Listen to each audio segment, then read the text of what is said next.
तो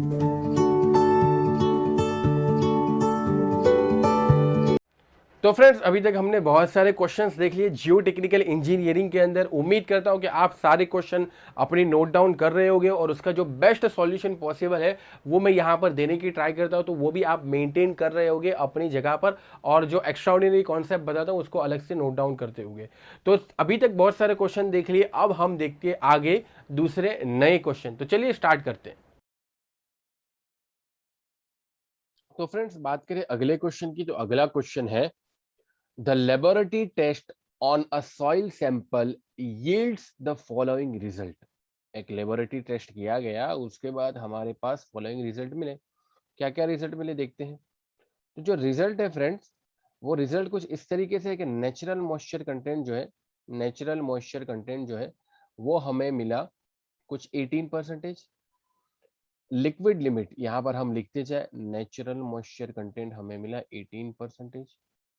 liquid limit जो हमें मिला WL वो कितना मिला 60%। एंड प्लास्टिक लिमिट जो मिला वो है 25%। Percentage of clay sides fraction, clay sides fraction का कितना परसेंटेज है, वो है 25%। क्ले साइज फ्रैक्शन का 25% है। ठीक है, परसेंटेज क्ले लिख दूं मैं। चलो, the liquidity index IL, liquidity index and activity, activity कितनी होगी ये आपको बताना है as per expression propose by captain of the soil respectively. 2 marks का क्वेश्चन था, गेट 2017 के अंदर पूछा था। क्वेश्चन के अंदर जितनी भी डिटेल रिक्वायर्ड थी सारी की सारी हमने यहाँ पर लिख ली है। चलो अब इसको सॉल्व करते हैं। तो फ्रेंड्स, बात करें अगर सॉल्यूशन की, तो सॉल्यूशन डायरेक्टली फॉर्मूला बेस ही होगा, डायरेक्टली फॉर्मूला बेस ही होगा। IL liquidity index is equal to natural moisture content minus plastic limit divide by IP, बोलते हैं ना IP, डिवाइड बाय IP लिख देता हूँ चलो तुम्हारी आसानी के लिए। उसके बाद WN minus WP divide by WL minus W, liquid limit minus plastic limit is equal to natural moisture content कितना है 18%, माइनस WP कितना है 25%, डिवाइड बाय WL कितना है हमारे पास 60, माइनस WP कितना है 25%। तो इट विल भी कितना होता है, काउंट करके जल्दी से बता दो। 18 minus 25 divide by 60 minus 25, it will be minus 0.2, it will be minus 0.2। So liquidity index हमारा आ गया माइनस 0.2। कितना आ गया, माइनस 0.2। अब आप बात करते हैं एक्टिविटी की। एक्टिविटी का भी फॉर्मूला ही है, एक्टिविटी का भी फॉर्मूला ही है, डायरेक्टली हम कैलकुलेट कर ही सकते हैं। Now activity will be equal to IP in percentage divide by percentage clay fraction जो था।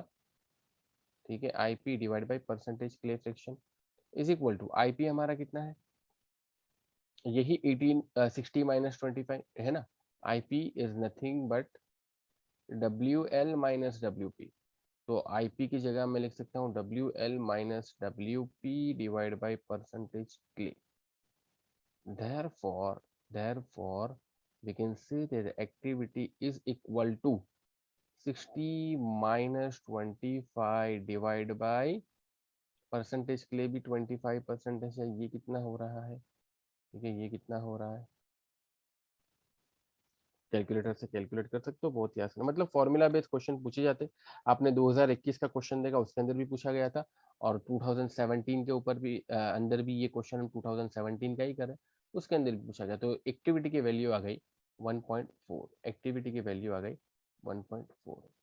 ठीक है, तो उम्मीद करता हूँ क्वेश्चन बहुत फॉर्मूला बेस्ड था, आपको जो लोग नए हैं उनको समझ में आ गया होगा, और जो पुराने हैं उनका रिवीजन हो गया होगा। मतलब कहने का ये है कि आपको सारे फॉर्मूला पता होने चाहिए, क्वेश्चन कहीं से भी आ सकता है, चाहे वो लिक्विडिटी इंडेक्स हो, एक्टिविटी हो, चाहे वो टफनेस इंडेक्स हो जो 2021 के अंदर आया था, चाहे वो फ्लो इंडेक्स हो, कोई भी हो, जितने भी फॉर्मूला है इंडेक्स प्रॉपर्टीज के अंदर और बेसिक प्रॉपर्टीज के अंदर, सारे के सारे आपको आने चाहिए। ठीक है, उम्मीद करता हूँ क्वेश्चन समझ में आ गया होगा। देखते हैं फ्रेंड्स अगला क्वेश्चन, यहाँ पर आंसर वेरीफाई हम कर लेते हैं। आंसर देखो माइनस 0.2 एंड 1.4, तो option A will be correct. क्या था, ऑप्शन ए इज करेक्ट, ये इसका करेक्ट ऑप्शन था। -0.2 लिक्विडिटी इंडेक्स एंड 1.4 जो है 1.4 जो है वो एक्टिविटी। चलो बात करते हैं अगले क्वेश्चन की। अगला क्वेश्चन है आपका, बहुत ही आसान है। अगला क्वेश्चन है 1 मार्क्स का क्वेश्चन है। Let G be the specific gravity of soil solid, W the water content in the soil sample, gamma W the unit weight of water, and gamma D dry weight unit weight of soil. The equation for the zero air voids line in compaction test fluid is, zero air void line के लिए क्या होगा? तो friends ये question हमने पहले भी इसका एप्लीकेशन देख लिया है, 2019 का एक क्वेश्चन पूछा था, ठीक है। तो gamma D is equal to 1 minus eta A multiply by G gamma W divide by 1 plus G W. S R will be 1 when हमारे पास जीरो एयरबोर्ड होगा तो ये जीरो हो जाएगा। Gamma D will be ji gamma W divide by 1 plus G W, ठीक है, यही होगा। ये इसका एप्लीकेशन हमने कब देख लिया था, 2019 का भी एक क्वेश्चन पूछा गया था, वहां पर भी देख लिया था। तो ये ऑप्शन ए के सिमिलर लग रहा है, जी gamma W divide by 1 plus G W. चलो काफी आसान क्वेश्चन था ये। देखते हैं फ्रेंड्स अगला क्वेश्चन, अगले क्वेश्चन की तरफ पढ़ते हैं। अगला क्वेश्चन है फ्रेंड्स ये काफी इंपॉर्टेंट है, ये असली क्वेश्चन है, इसमें मजा आएगा। अगला क्वेश्चन है, the porosity eta and degree of saturation S of soil sample are 0.7 and 40%. Porosity eta is equal to 0.7. Degree of saturation is 40% respectively in a 100 metre cube void, यानी कि 100 मीटर क्यूब सॉइल है हमारे पास, volume of soil, total volume, the volume of air will be express in metre cube, ठीक है। ये metre cube के अंदर कितना होगा ये आपको बताना। तो फ्रेंड्स सबसे पहले मैं आपको थोड़ा बैकग्राउंड इसका दिखाना चाहूंगा, इसका बैकग्राउंड क्या है वो मैं आपको बताना चाहूंगा ताकि आप कभी भी फॉर्मूला ना भूलें। तो बैकग्राउंड ये है कि percentage air void, percentage air void eta a की अगर हम बात करें तो ये होता है volume of air divide by total volume multiply by 100 ना।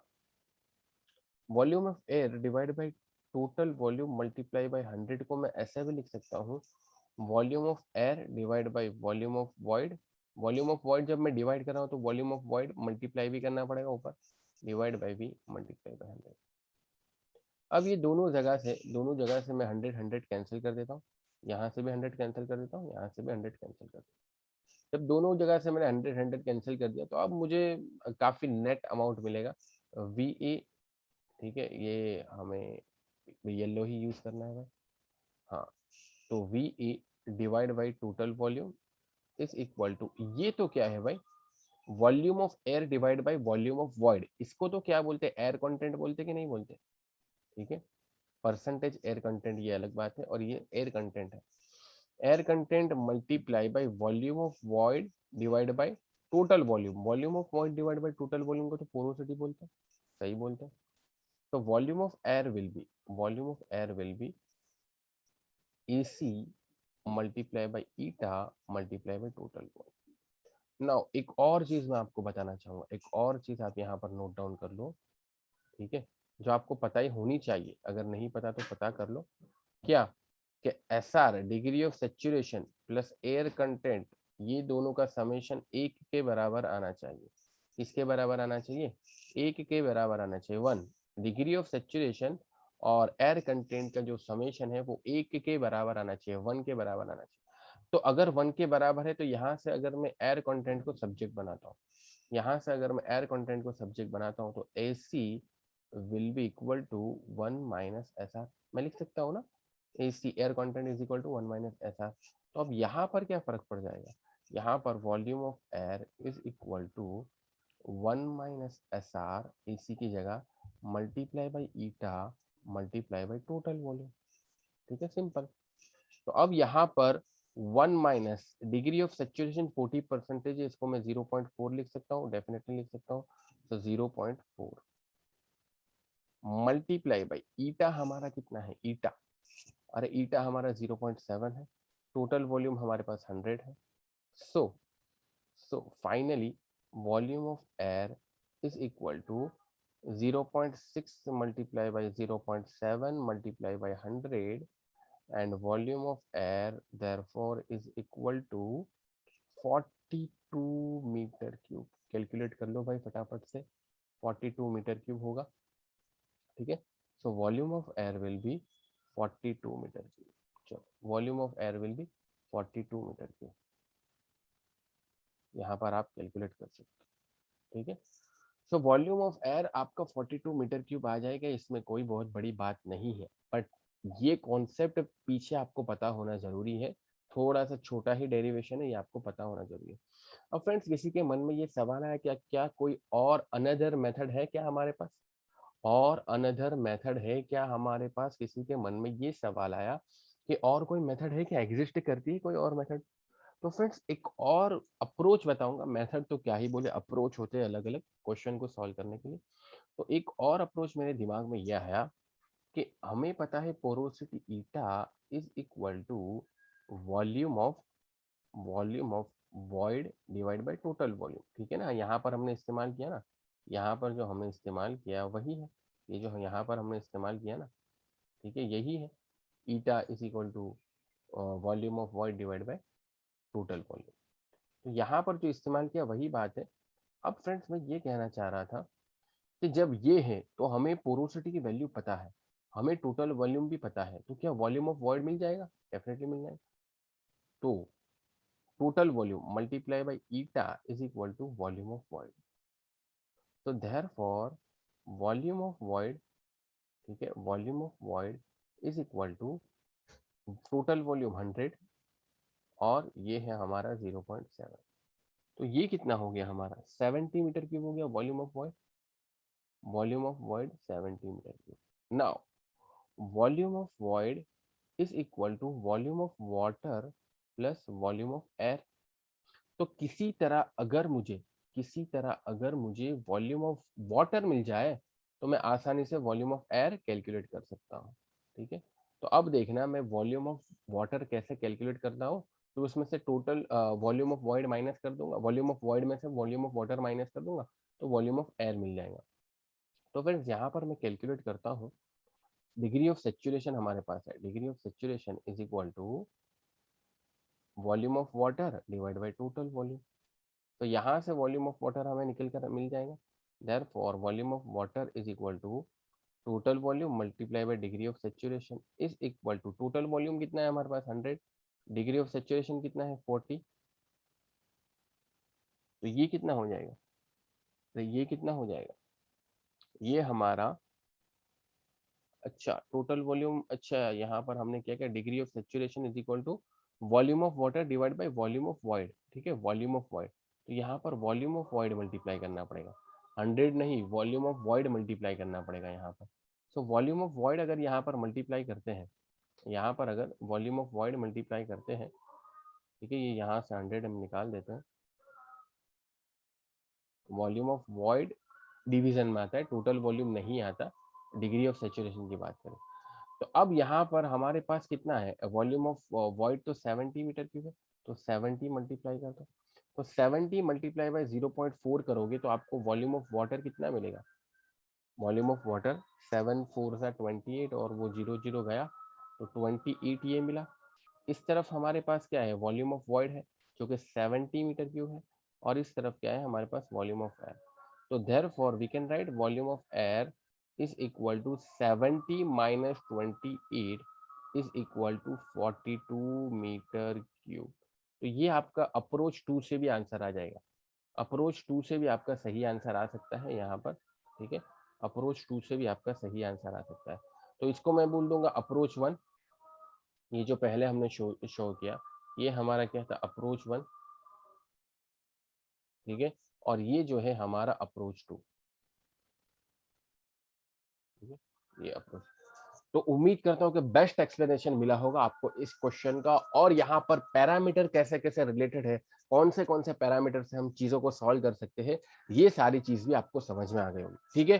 तो उम्मीद करता हूँ क्वेश्चन आपको बढ़िया लगा होगा, क्वेश्चन का सॉल्यूशन भी बढ़िया लगा होगा।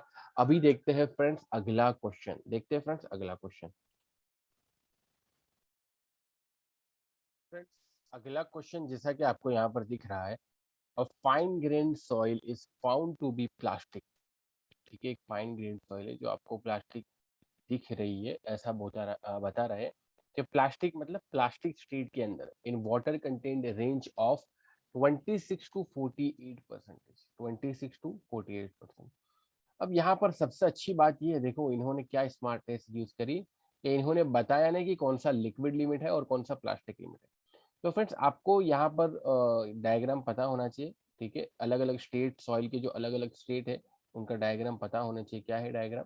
उसके अंदर जो प्लास्टिक स्टेट आता है ना, जो प्लास्टिक स्टेट आता है, ठीक है, एक प्लास्टिक स्टेट होता है इसमें। तो ये जो प्लास्टिक स्टेट होता है ना, ये किसके किसके बीच में होता है? अरे प्लास्टिक स्टेट जो होता है वो प्लास्टिक लिमिट और लिक्विड लिमिट के बीच में होता है, ठीक है, WP एंड WL। इसके ऊपर तो लिक्विड स्टेट होगा, ये होगा लिक्विड स्टेट, और ये जो होता है ये प्लास्टिक स्टेज होता है, ये जो होता है वो प्लास्टिक स्टेज होता है। अब इन्होंने क्या बोला, देखो क्वेश्चन की लैंग्वेज को समझो, यही है असली बात। प्लास्टिक, ठीक है, fine grain soil plastic state के अंदर इन रेंज 26 टू 48%, ठीक है, मतलब अल्टीमेटली आपको क्या दिया गया पता है? 26 कौन होगा भाई? प्लास्टिक लिमिट होगा, 26 प्लास्टिक लिमिट 26 होगा, क्योंकि वो कम होता है प्लास्टिक लिमिट लिक्विड लिमिट से, और लिक्विड लिमिट क्या होगा? 48%। मतलब आपको डायरेक्टली उन्होंने लिक्विड लिमिट और प्लास्टिक लिमिट नहीं दिया, आपको डायरेक्टली लिक्विड लिमिट और प्लास्टिक लिमिट नहीं दिया। उन्होंने क्या बोला कि प्लास्टिक लिमिट में है, कौन सी रेंज में? तो ये वाली रेंज है भाई, ये वाली रेंज है, ये वाली रेंज में। तो ये रेंज से आपको पता करना था, ये रेंज से आपको पता करना था कि ये रेंज से मतलब ये है कि आपकी प्लास्टिक लिमिट जो है वो 26% होगी एंड लिक्विड लिमिट जो है वो 48% होगी। ठीक है, समझ में आया?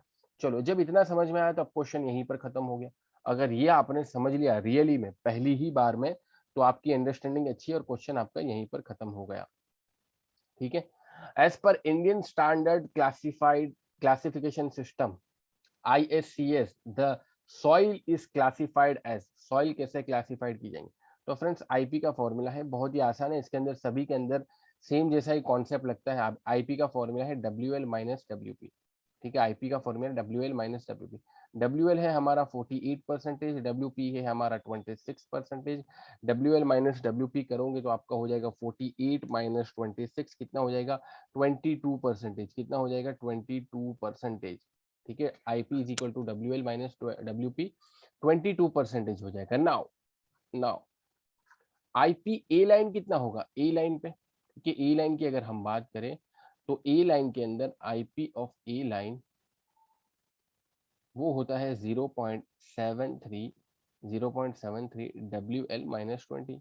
सभी को पता है ये फॉर्मूला। तो 0.73 WL लिक्विड, लिक्विड लिमिट हमारे पास है 48% और -20 करना है। इसका आंसर कितना आता है? अरे इसका आंसर कितना आता है? 48 माइनस 20, 48 माइनस 20 मल्टीप्लाई बाई 0.73, 20.44% आएगा। कितना आएगा? 20.44%, which is less than 22%, which is less than 22%। मतलब इसका मतलब ये है कि आपकी जो सॉइल है, आपकी जो सॉइल है वो बिलो ए लाइन नहीं बल्कि अबो ए लाइन होगी। ठीक है, क्योंकि ये ए लाइन की लिमिट इतनी है तो इससे ज्यादा आईपी है, तो ये क्या होगी? अबो एन लाइन ए लाइन होगी, अबो ए लाइन। जब अबो ए लाइन सोइल होगी, अबो ए लाइन सोइल होगी, तो आपको पता होगा कि ए लाइन के ऊपर जो है वो क्ले होता है और ए लाइन के नीचे जो है वो क्या होता है? ए लाइन के ऊपर जो है वो हमारे पास क्ले होता है और ए लाइन के नीचे जो है वो सिल्ट होता है। तो ए लाइन के ऊपर की बात की गई है तो अबो ए लाइन तो क्ले आएगा, मतलब सी तो हमारा फिक्स हो गया, मतलब हमारा सी तो फिक्स हो गया, सी। तो यहाँ पर मैं लिख देता हूँ सी, सी हमारा फिक्स हो गया। अबो ए लाइन है तो सी हमारा फिक्स हो गया। अब यहाँ पर लिक्विड लिमिट जो है वो है 48%, लिक्विड लिमिट जो है वो 48%, मतलब 35 से लेकर 50 के बीच में है ना। और 35 से लेकर 50 के बीच में तो क्या होता है? इंटरमीडिएट प्लास्टिक होता है। तो आई भी हमारा फिक्स हो गया, यानी कि C I will be correct notation, correct notation will be C I for this particular question. तो ये यहाँ पर C I is correct answer. Reasoning समझो, यहाँ पर कैसे रीजनिंग निकालते हैं हम। सबसे पहले आईपी ऑफ सॉइल हम कैलकुलेट करते हैं WL माइनस WP से, वो हमने 28% पाया। उसके बाद हमने आईपी ऑफ ए लाइन यहाँ पर फाइंड आउट किया, आईपी ऑफ ए लाइन यहाँ पर फाइंड आउट किया, IP of A line is equal to 0.73 multiply by W minus 20, तो इससे हमारा आंसर है 20.44, जो कि आईपी से कम है, जो ए लाइन का है वो कम है, ओरिजिनल जो IP W L minus W P है उससे कम है, मतलब ए लाइन की लिमिट से ऊपर होगा, ए लाइन की लिमिट से ऊपर होगा plasticity index of this particular soil. तो जब ऊपर होगा ए लाइन की लिमिट से, तो ऊपर तो क्या आता है, ऊपर तो क्ले आता है, सभी को पता है, और नीचे क्या आता है, सिल्ट है, तो सी फिक्स हो गया, यहां से हमने सी फिक्स किया। फिर साथ साथ में अगर हमें आई या एच या एम जो है, ठीक है, कौन सा हमारे पास सिंबल है, एक तो होता है लो प्लास्टिक, एक तो होता है लो प्लास्टिक जो हम आई से डिनोट करते हैं, लो प्लास्टिक, लो प्लास्टिक जो है वो हम एल से डिनोट करते हैं, लो प्लास्टिक, और एक तो होता है मीडियम प्लास्टिक या इंटरमीडिएट प्लास्टिक आई, और एक होता है हाई प्लास्टिक, एक होता है हाई प्लास्टिक। तो इंटरमीडिएट प्लास्टिक 35 से लेकर 50 के बीच में आएगा, ठीक है, इंटरमीडिएट प्लास्टिक, और 50 के ऊपर होगा तो हाई प्लास्टिक का आ जाएगा। तो इंटरमीडिएट प्लास्टिक 35 से 40 के बीच 50 के बीच में आएगा, अगर लिक्विड लिमिट जो है वो आपकी 35% लीक से 50% के बीच में है, तो यहाँ पर हमारी 48% है, तो 48% तो 35 से लेकर 50 के बीच में आता है, तो ये क्या हो गया, इंटरमीडिएट प्लास्टिक होगा। जब इंटरमीडिएट प्लास्टिक होगा तो उसका आई भी फिक्स होगा, तो यहाँ पर हमने आई को भी फिक्स कर दिया। तो C I will be correct notation, C I will be correct notation for this particular question, C I. तो सी आई यहाँ पर इसका सही आंसर किया जाए, ठीक है। काफी आसान क्वेश्चन था, लेकिन क्लियर अंडरस्टैंडिंग चाहिए, बहुत सारे लोग की क्लियर अंडरस्टैंडिंग नहीं होती है, बस वो ऐसे ही रट्टा मारते हैं और कुछ भी तुक्काबाजी से आंसर लेकर आते हैं, तो क्लियर अंडरस्टैंडिंग इज रिक्वायर्ड। चलो देखते हैं फ्रेंड्स अगला क्वेश्चन। अगला क्वेश्चन है OMC, OMC SP and MDD SP denote the optimum moisture content and maximum dry density obtained from standard Proctor compaction test, standard Proctor compaction test, ठीक है, respectively OMC MP and MDD MP, OMC MP and MDD MP denote denote the optimum moisture content and maximum dry density obtained from the modified Proctor compaction test respectively. Which one of the following is correct? इसमें से कौन सा correct है ये आपको बताना है। चलो, तो फ्रेंड्स आपको यहाँ पर ऐसा नहीं कि बहुत ज्यादा डिटेल में पता होना चाहिए, आपको स्टैंडर्ड प्रोक्टर टेस्ट के बारे में और मॉडिफाइड प्रोक्टर टेस्ट के बारे में, लेकिन जितना मैं आपको यहाँ पर शो कर रहा हूँ उतना तो पता ही होना चाहिए। तो कितना मैं शो कर रहा हूँ, तो यहाँ पर फ्रेंड्स आपको दिख रहा होगा स्टैंडर्ड प्रोक्टर टेस्ट के कुछ स्पेसिफिकेशन दिख रहे होंगे और मॉडिफाइड प्रोक्टर टेस्ट के कुछ स्पेसिफिकेशन दिख रहे होंगे। उसमें जो सबसे इंपॉर्टेंट चीज है ना फ्रेंड्स, सबसे इंपॉर्टेंट चीज है वो देखना, ठीक है। यहाँ पर देखो, यहाँ पर देखो, इस ग्राफ को देखो, इस ग्राफ को आप देखोगे तो यहाँ पर आपको दिख रहा होगा कि ड्राई डेंसिटी हमारे पास वाई एक्सिस में है और वाटर कंटेंट हमारे पास एक्स एक्सिस में है। अब हमने यहाँ पर दोनों ग्राफ ऑलरेडी प्लॉट कर दिए, ठीक है। तो स्टैंडर्ड प्रोक्टर टेस्ट की बात करें तो उसके अंदर जो है वो ड्राई डेंसिटी जो है, ड्राई डेंसिटी जो है वो कम मिलती है। देखो यहाँ पर स्टैंडर्ड प्रोक्टर टेस्ट के अंदर ड्राई डेंसिटी क्या होती है, कम होती है, ठीक है। ड्राई डेंसिटी कम होती है, ड्राई डेंसिटी कम होती है, लेकिन ऑप्टिमम मॉइस्चर कंटेंट क्या होते हैं, ज्यादा होते हैं। ये देखो ऑप्टिमम मॉइस्चर कंटेंट जो है वो इससे ज्यादा है, ऑप्टिमम मॉइस्चर कंटेंट इससे ज्यादा है। तो यहाँ पर मैं लिख ही देता हूँ, क्या लिख देता हूँ, ये ओएमसी है ना, ये कौन सा है, स्टैंडर्ड प्रोक्टर टेस्ट का ओएमसी, और ये जो ओएमसी है ना ये मॉडिफाइड प्रोक्टर टेस्ट का ओएमसी। तो क्लियरली इतना तो दिख रहा है आपको यहाँ पर ग्राफ से, और ये ग्राफ आपने नहीं बनाया नोटबुक में तो बना लेना। इतना तो मैं कह ही सकता हूँ कि OMC of SP is greater than OMC of modified Proctor test, इतना तो मैं कह ही सकता हूँ, ठीक है। जब इतना कह सकता हूँ तो इसको अलग से यहाँ पर मैंने नोट डाउन कर लिया। चलो इतना रिजल्ट पता चला इस ग्राफ से। दूसरा रिजल्ट आपको ये पता चल सकता है, दूसरा रिजल्ट आपको यहाँ पर ध्यान से देखोगे तो ये पता चल सकता है कि ड्राई डेंसिटी जो है वो यहाँ पर ज्यादा है, किसकी ज्यादा है, किसकी ज्यादा है, जो ड्राई डेंसिटी है, ये मॉडिफाइड प्रोक्टर टेस्ट का ग्राफ। तो मॉडिफाइड प्रोक्टर टेस्ट के अंदर ड्राई डेंसिटी यानी maximum dry density modified Proctor test में ज्यादा होती है कंपेयर टू दिस, ये जो है स्टैंडर्ड प्रोक्टर टेस्ट का है। तो यहाँ पर मैं लिख सकता हूँ कि maximum dry density of modified Proctor test is greater than maximum dry density of standard Proctor test. दोनों रिजल्ट आपको यहाँ पर ग्राफ से मिल जाएंगे और ये आप दोनों आपको पता होने चाहिए। जब दोनों पता है तो चलिए फिर क्वेश्चन की तरफ बढ़ते हैं। क्वेश्चन की तरफ बढ़ते हैं। ठीक है, ये आपके पास ये वाला ग्राफ होना चाहिए, ये वाटर कंटेंट वाला और ड्राई डेंसिटी वाला, मॉडिफाइड प्रोक्टर टेस्ट वाला भी और स्टैंडर्ड प्रोक्टर टेस्ट वाला भी, और यहाँ पर बेसिक स्पेसिफिकेशन आपकी जो बुक है वहां पर लिखे ही होंगे। चलो तो अब यहाँ पर फ्रेंड्स आपको दिख रहा होगा क्वेश्चन, और क्वेश्चन के अंदर आपको क्या दिख रहे होगा, ऑप्शंस भी दिख रहे होंगे। सही ऑप्शन आप मार्क कर सकते हो, सही ऑप्शन आप मार्क कर सकते हो। Maximum dry density of MP should be greater than maximum dry density of SP. तो ये पहले दो ऑप्शन में दिख रहा है। और साथ साथ में एक और चीज हमने यहाँ पर नोट डाउन ऑलरेडी कर ली है, क्या? OMC of SP, OMC of standard proctor test is greater than OMC of modified proctor। तो SP कहाँ पर ज्यादा दिख रहा है? यहाँ पर ज्यादा दिख रहा है ऑप्शन बी के अंदर।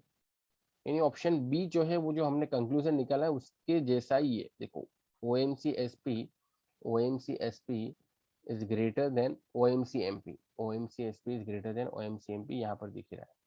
ठीक है, और मॉडिफाइड मैक्सिमम ड्राई डेंसिटी जो है वो स्टैंडर्ड प्रोक्टर टेस्ट की कम है compare to modified Proctor test की, तो वो भी दिख रहा है जो हमने यहाँ पर रिजल्ट लिखे है उसके अकॉर्डिंग।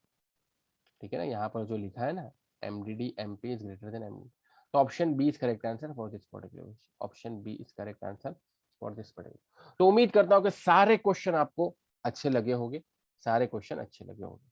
ठीक है,